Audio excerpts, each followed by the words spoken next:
Hi and welcome.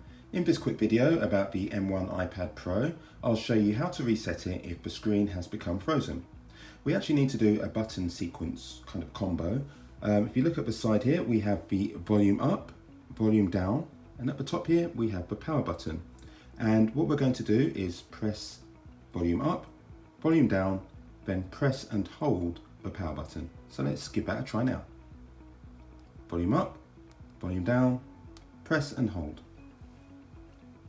So I shall continue to hold this.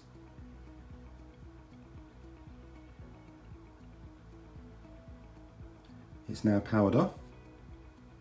I'm still holding this, the power button that is, and I can now release. This is a soft reset of sorts. And as you can see, we are back now. I can swipe up, enter my PIN, and I'm back in the game, so to speak.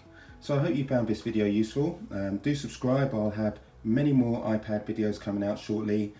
Thanks very much for choosing my video, and I wish you a great day ahead.